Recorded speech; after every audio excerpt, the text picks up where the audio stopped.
Waalaikumsalam warahmatullahi wabarakatuh. Ya, Ustaz. Alhamdulillah sehat. Semangat. Ya, ngeliat abang aja udah sehat nih. Baik, kenapa hari ini diangkat topik tentang hutang? Baik Pak Rudi, alhamdulillahirabbil alamin wassalatu wassalamu ala asyrafil anbiya'il mursalin wa ala alihi wa ashabihi ajmain. Rabbi shrah li sadri wa yassir li amri wahlul 'uqdatam min lisani yafqahu qawli, amma ba'd. Karena hutang itu merupakan sesuatu yang spesial bagi masyarakat Aceh, Pak Rudi. Ada hal-hal yang memang unik bagi masyarakat Aceh. Di saat kita berbicara dengan karakteristik masyarakat Aceh, maka ada dua karakter masyarakat di Indonesia yang sangat sulit dalam membayar hutang. Ya, karena membahas tentang hutang itu merupakan sesuatu yang penting. Nah, bagaimana pentingnya hutang, dan itu disebutkan sebanyak 6 kali di dalam Al-Quran. Baik, Nah, untuk selanjutnya silakan. ya, pertama sekali Al-Quran itu menyampaikan di dalam surat Al-Baqarah tentang hutang. Man dzalladzi yuqridullaha qardan hasanan fayudha'ifahu lahu adha'afan katsira wallahu yaqbidu wa yabsutu wa ilaihi turja'un. Di sini Al-Quran mengibaratkan dan mengumpamakan hutang itu adalah berhutang, bertransaksi dengan Allah. Barang siapa yang berhutang dengan Allah. Jadi sebenarnya salah satu sistem pembiayaan yang memang paling canggih itu adalah pembiayaan dengan Allah. Al-Quran tidak pernah menyebutkan tentang pembiayaan murabahah, musyarakah, mudharabah. Al-Quran berulang-ulang 6 kali itu menyebutkan tentang pembiayaan, tentang hutang dengan Allah. Nah, kenapa hari ini? Nah, di saat kita berbicara tentang hutang dengan Allah, itu semua kita alergi. Nah, tidak mau, tidak ada, katakanlah sangat sedikit proporsi institusi keuangan syariah yang mau memberikan skim ataupun produk peminjaman ataupun produk dengan hutang. Kenapa? Karena moral hazard. Itu tadi. Nah, moral hazard itu seperti apa? Mengakibatkan apa? Karena memang tidak ada sistem pembinaan. Sehingga apa? Sehingga tidak ada hubungan yang dibina antara institusi keuangan dengan para nasabah. Nah, seharusnya ini menjadi PR terbesar bagi kita semuanya yang bergerak di bidang keuangan syariah untuk bisa menerapkan bagaimana mengedukasikan masyarakat. Di saat kita memberikan skim pinjaman tentang hutang ini, berarti kita sedang bertransaksi dengan Allah. Nah, di dalam surat Al-Kahfi juga, di dalam surat Al-Hadid itu Allah berfirman, man dzalladzi yuqridullaha qardan hasanan fayudha'ifahu lahu wa lahu ajrun karim. Ajrun karim ini adalah balasan yang sangat-sangat mulia. Siapa yang membalas? Bukan manusia, Bang Marudi. Yang membalasnya itu adalah Allah langsung. Nah, sekarang hari ini kita tidak mau dan tidak percaya tentang balasan Allah, sehingga apa? Di saat ada orang yang memang memerlukan kepada pembiayaan, kita enggan. Terlepas nanti ada juga orang yang meminta pinjaman dengan tanda kutip ya, dia tidak mau jujur. Nah, disinilah kita perlu mendidik komunitas yang memang jujur mau menyampaikan apa yang sebenarnya terhadap pinjaman mereka. Sekarang misalnya datang orang ke Bang Rudi, pinjamlah uang. Untuk apa? Sulit untuk menyatakan untuk apa. Adalah pokoknya perlu. Nah, ini sebenarnya yang memang harus disampaikan oleh semuanya. Kita berani jujur. Oh, saya punya usaha. Kenapa salahnya kalau seandainya saya menyampaikan usaha saya punya prospek seperti ini, seperti ini, seperti ini, hitungannya seperti ini, seperti ini. Kalau Anda memberikan pinjaman hutang, nah, bagaimana? Kita tahu apa kebutuhan orang. Nah, di dalam Islam itu sangat dianjurkan memberikan hutang dikarenakan Allah. Kenapa? Karena sesuatu pinjaman tersebut, hutang tersebut itu akan meningkatkan semua taraf perekonomian orang. Nah, ini yang tidak diyakini oleh semua kita, bahwasanya Allah yang akan membalas dengan balasan yang sangat mulia.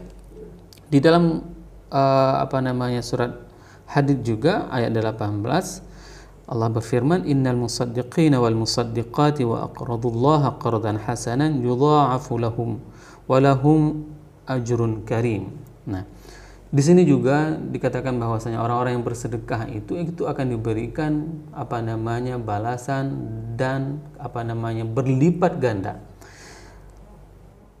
Yudha'afu lahum, dan Allah akan melipatkan balasan kepada mereka. Kenapa? Balasan tersebut memang kelihatannya secara ekonomi memang tidak ada. Kenapa? Karena di dalam Islam, dalam fikih itu memang tidak boleh. Apabila seseorang memberikan pinjaman kepada orang lain, maka tidak boleh dilipat gandakan. Nah, itu nanti akan lari kepada riba. Berapa misalnya kita berikan pinjaman, utang ke orang 10 juta, maka dia harus mengembalikan 10 juta. Tidak ada bunga-bungaan, tidak boleh. Nah, kenapa? Yang membalasnya, yang melipat gandanya itu adalah Allah. Nah, itu dia. Dan di dalam surat At-Taghabun Allah berfirman, "In tuqridullaha qardan hasanan yudha'ifahu lakum wa yaghfir lakum wallahu syakurun halim." Ini satu lagi, bahwasanya apabila engkau memberikan pinjaman kepada Allah, ya kan, maka engkau akan diampuni oleh Allah. Wa yaghfir lakum wallahu syakurun halim. Nah, ini sebenarnya bentuk rasa syukur kita kepada Allah. Di saat ada orang yang memang memerlukan bantuan kita, ya, kita memberikan hutang, maka berikanlah. Nah, dan ini sebenarnya yang paling memang harus kita galakkan bersama. Para sahabat di saat mereka mendengarkan ayat seperti ini, mereka langsung, ya, berhutang kepada Allah, menghutangkan semua hartanya kepada Allah. Ada salah seorang sahabat di saat beliau mendengarkan ayat tentang hutang man dzalladzi yuqridullaha qardan hasanan, maka pada saat itu dia punya kebun kurma yang ratusan batang di dalam kebun tersebut. Dia mengatakan, apakah benar ayat tersebut, apabila aku memberikan kebun kurmaku, aku sedang memberikan hutang kepada Allah? Benar, katanya. Apa yang terjadi? Maka diberikan semua kebun kurma yang di jalan Allah. Pada saat itu dia pulang, saking gembiranya, aku telah memberikan hutang kepada Allah. Dia melihat anaknya di dalam kebun kurma sedang memakan kurma, maka disampaikan kepada anaknya dan dicongkel kurma yang dalam mulut anaknya. Nak, kebun kita ini sudah kita berikan hutang kepada Allah, jangan engkau makan lagi. Begitulah spirit mereka. Mereka di saat mendapatkan sesuatu nikmat, katakanlah seperti mempunyai kebun kurma, mempunyai harta, mereka tidak akan pernah segan-segan untuk menafkahkan di jalan Allah, karena ini adalah bentuk hutang yang sebenarnya. Nah, di saat mereka mempunyai kesempatan untuk bertransaksi dengan Allah, maka ini adalah kesempatan yang sungguh luar biasa dan mereka tidak akan pernah menyia-nyiakannya. Itu dia.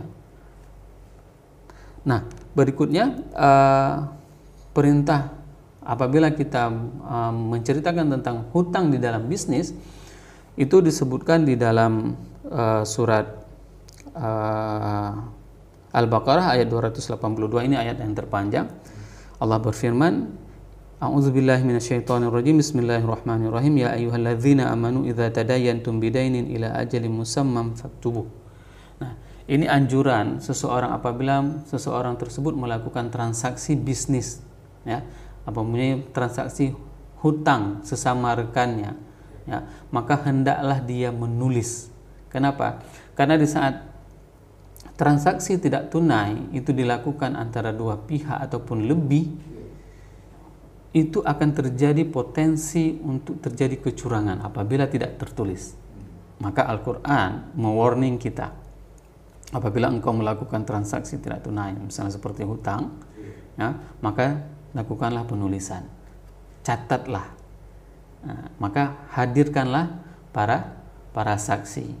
Kenapa? Karena ini untuk menghindari apabila nanti suatu hari kita mempunyai permasalahan, maka kita mempunyai bukti otentik tentang bahwasanya kita mempunyai catatan-catatan tentang transaksi kita. Itu sangat penting. Nah, hari ini banyak orang yang menganggap di saat dia bertransaksi, karena menganggap, oh ini saudara saya, oh ini adik saya, oh ini orang baik. Dia tidak mau mencatat, dan akhirnya setelah berjalan sekian lama waktu, berganti generasi, maka dia akan terjadi permasalahan. Sedangkan catatan tidak ada. Padahal Al-Quran sudah memberikan guidance kepada kita semuanya. Apabila engkau melakukan transaksi hutang, maka catatlah. Nah, kenapa sekarang hari ini kita enggan ataupun kita meninggalkan apa yang sudah diberikan petunjuk oleh Al-Quran dan hadis? Saya kira demikian, Marudin. Iya, dengan Anda masih mendengarkan siaran kami di acara proses sore yang disampaikan oleh Ustaz Samanul sore hari ini. Berbicara soal hutang, Ya. ini sekarang itu sudah ada bank syariah. Ya. Sudah ada bank syariah. Ini pengelolaan bank syariah ini tidak ada bunga, Ustaz. Tidak. Tidak, Pak. Tidak ada. Yang pertama sekali bank syariah itu sudah mempunyai dewan pengawas syariahnya. Dewan Pengawas Syariah itu adalah orang-orang yang memantau bagaimana kinerja bank syariah tersebut. Dan mereka tidak boleh melakukan transaksi di luar jalur syariah. Apabila ada, maka DPS ini yang harus menegur pihak perbankan. Dan nanti pihak perbankan ini akan dievaluasi oleh Dewan Syariahnya pusat. Nah, Dewan Syariah Nasional ini akan mengevaluasi, oh kalau ternyata bank ini nakal, maka dia akan diberikan warning. Nah, ini Dewan Pengawasnya dari orang lokal bank setempat atau dan itu mereka harus lulus sertifikasinya. Ujiannya dilakukan oleh Dewan Syariah Nasional Pusat di bawah Majelis Ulama Indonesia. Jadi salah apabila kita mengatakan bahwasanya sama aja bank konvensional dengan bank syariah. Itu persepsi yang salah sekali. Kenapa? Karena mereka sudah mempunyai Dewan Pengawas Syariah. Dan tanda kutip, nanti jika ada institusi keuangan yang nakal, maka kita harus melaporkan oknum tersebut. Nah, hal-hal seperti inilah yang menjadi pengawasan bersama dari kita. Kalau misalnya nanti ada perbankan syariah ataupun lembaga keuangan syariah yang memberikan skim ataupun produk pinjamannya hutang, tetapi hutangnya itu ada bunganya. Nah, ini harus dilaporkan. Kalau seandainya ini terjadi, kita melaporkan kepada Dewan Pengawas Syariah Pusat, maka ini akan menjadi evaluasi dan akan ditindaklanjuti. Jadi jangan pernah menyamakan antara bank konvensional dengan bank syariah. Itu dia. Ustaz, ini dalam perspektif utang ini ada banyak sudut yang harus kita lihat. Artinya begini, setelah kita pinjam uang 1 juta, katakanlah 10 juta, setelah itu kita sudah nggak sanggup bayar. Jadi yang ada ini ada kebun harganya lebih dari 10 juta. Harganya lebih dari 10 juta terus juga sejuta. Ini yang ada kebun saya harganya 10 juta. Silakan dong jual. Tapi yang jual ini yang punya utang tadi melebihi jualnya Ustaz. Jadi harganya tidak sesuai lagi dengan utang dia. Di dalam surat Al-Baqarah ayat 280 itu dikatakan, Allah berfirman, wa in kana dzu usratin fanadhiratun ila maisarah. Apabila ada orang yang memang kesusahan dalam membayar hutang, maka engkau ringankan. Itu dia. Nah, hari ini misalnya abang datang ke institusi keuangan, musibah kata abang, berhutang namun musibah nggak bisa bayar, itu dikejar, itu yang salah. Seharusnya hutang itu diberikan lagi sehingga dia itu bangkit dalam menjalankan usahanya. Kalau seandainya hutang tersebut untuk digunakan untuk pembiayaan usaha. Nah, kalau seandainya dia belum sanggup membayar, maka harus diberikan kesempatan untuk untuk berusaha kembali. Di situ pada ayat selanjutnya itu dikatakan wa antasaddaqu khairul lakum in kuntum ta'lamun. Dan jika engkau mensedekahkan itu jauh lebih baik. Coba bayangkan ada orang berhutang nggak sanggup bayar, ya udah sedekah aja. Nah, moral hazard seperti ini memang sudah tidak ada lagi di antara si penghutang dengan si pemberi hutang. Nah, kenapa? Karena mereka semuanya saling mengolah. Nah, kenapa hal itu bisa terjadi? Dikarenakan kita tidak pernah mengkreat, kita tidak pernah istilahnya menciptakan mujtama yang islami. Kita tidak pernah menciptakan lingkungan masyarakat yang islami. Tapi kalau seandainya kita membangun sebuah komunitas kita, misalnya katakanlah saya sebagai pimpinan cabang di sini, ada pengajian yang sama saya. Kalau misalnya saya nggak bisa memberikan pengajian, berarti saya mengundang ulama, tokoh agama untuk memberikan pemahaman tentang bagaimana yang dimaksud dengan muamalah al-maliyah, bagaimana bertransaksi secara harta kita, apa tanggung jawab kita, apa responsibility kita terhadap bisnis, bagaimana pertanggungjawabannya nanti hari akhirat. Itu yang harus kita berikan sebuah pemahaman kepada calon nasabah, calon penerima, dan sehingga semua kita mempunyai satu responsibility di hadapan Allah, bahwa semua kita akan bertanggung jawab di hadapan Allah nanti kelak di hari akhirat. Maka tidak akan ada berani orang yang akan lari. Ya kan? Kenapa? Karena semua kita dalam pengawasan dari Allah. Nah, maka tidak akan pernah ada orang yang berani. Orang akan semangat dalam berusaha. Kenapa? Karena dia selalu dalam pengawasan dari Allah. Dia akan betul-betul berusaha. Nah, hari ini tidak terjadi. Pengawasan debt collector. Ini yang paling bahaya. Dia lebih takut pada debt collector daripada kepada Allah. Kenapa? Karena bangunan dasarnya itu tidak kuat dibangun. Tapi kalau seandainya bangunan dasar itu kuat, ya kan, kokoh, inilah ikatan yang disebut dengan world view of tauhid. Ada pandangan sejagat tentang tauhid, tentang keimanan kita kepada Allah. Dimanapun kita, apapun pembiayaannya, kita tidak akan pernah meninggalkan Allah dan Rasulnya. Sehingga apapun produknya, produk hutang, produk ini, produk musyarakah, produk apa saja yang dikeluarkan oleh perbankan, kita mempunyai tanggung jawab, mas'uliyah kita dengan Allah, tanggung jawab kita dengan Allah. Sehingga kita akan betul-betul mengerjakan ini. Karena apa? Karena nanti di hari akhirat kita akan dipertanyakan oleh Allah. Dan ini yang disampaikan oleh Umar. Di saat Umar melihat ada orang, saya sering mengulangi ini, bagaimana responsibility seorang khalifah. Ya. Umar di saat melihat ada orang yang memang kelaparan, dia pulang ke Baitul Mal, langsung menggotong gandum, semua keperluan si orang tersebut. Pada saat itu Ibnu Mas'ud mengatakan, Amirul Mukminin, biar saya yang mengangkat. Lalu pada saat itu Umar mengatakan, wahai Ibnu Mas'ud, apakah engkau akan mengangkat bebanku nanti di hari akhirat? Tidak, Ibnu Mas'ud, aku sendiri yang akan mengangkat bebanku di hari akhirat. Maka jangan engkau angkat ini, biar aku angkat di dunia beban ini. Karena nanti di hari akhirat engkau tidak akan mengangkat bebanku. Ini rasa seperti ini tidak ada sama siapa, sama oleh semua orang kita pada level apapun. Seharusnya kalau misalnya kita mempunyai rasa tanggung jawab seperti itu, baik kita sebagai masyarakat bawahan ataupun sebagai pimpinan, maka kita tidak akan pernah menzalimi orang lain, tidak akan pernah mengambil hak orang lain. Kenapa? Karena kita akan bertanggungjawab nanti. Atahmiluna auzari ila yaumil qiyamah. Itu katanya. Apakah engkau akan mengangkat bebanku nanti di hari akhirat? Tidak. Abang tidak akan pernah mengangkat beban saya. Bayangkan kalau seandainya ada orang yang mengkorupsi rumah bantuan duafa, dia akan mengangkat beban rumah tersebut, akan dipikulnya. Ya, ini kan semarak. Ada beberapa grup itu menanyakan, apa benar misalnya bantuan rumah itu harus setor 15 juta. Duluan seperti itu. Nah, hal-hal seperti ini tidak akan mungkin terjadi kalau seandainya kita mempunyai rasa tanggung jawab kepada Allah. Itu dia. Ya, perspektif utang. Kita masih berbicara tentang utang, Ustaz. Ya. Kalau saya mau ngambil kredit dulu di bank, Ya. harus ada borongnya, Ustaz. Ya. Tidak ada bedanya dengan ada saudagar di kampung, kita pinjam duit 2 juta, kita borong dulu. Ya. Borong dulu 3 juta. Kalaupun dia jual dan borongnya itu sekitar 3 juta. Uangnya juga nggak dikembalikan, Ustaz.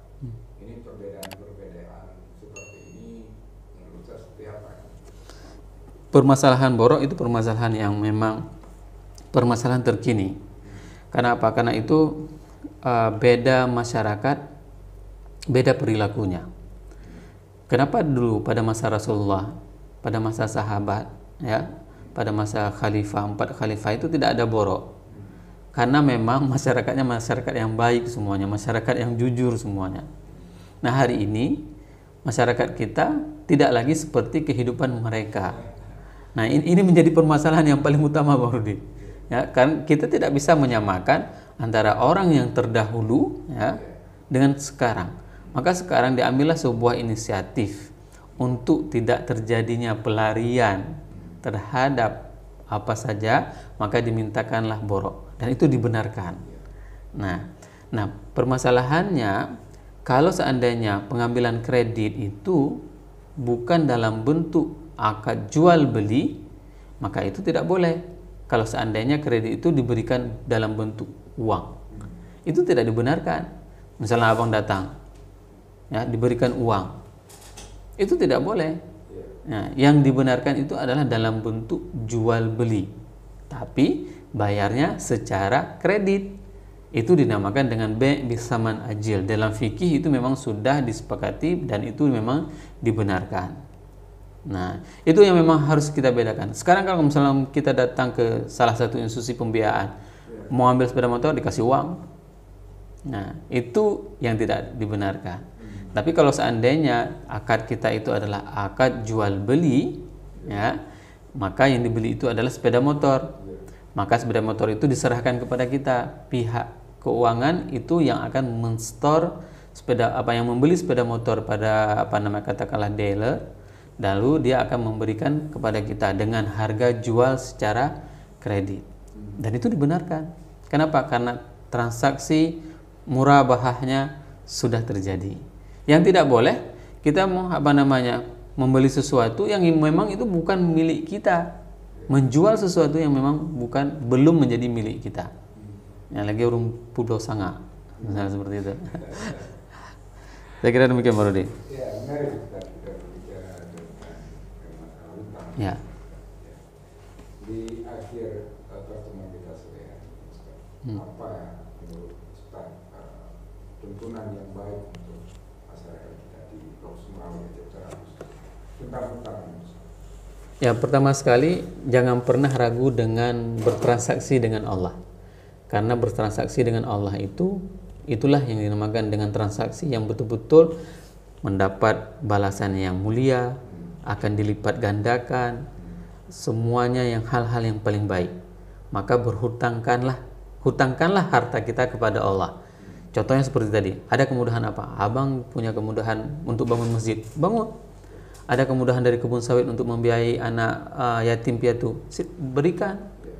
Kelola dengan baik, berhutanglah dengan Allah. Berikan pinjaman itu kepada Allah. Karena apa? Karena balasan itu langsung dari Allah, dan balasan yang sangat terbaik itu dari Allah. Yang kedua, di saat kita bertransaksi dengan manusia, siapapun mereka, apakah itu adik, abang, keluarga terdekat kita, maka terapkan hukum yang telah ditetapkan dalam Islam.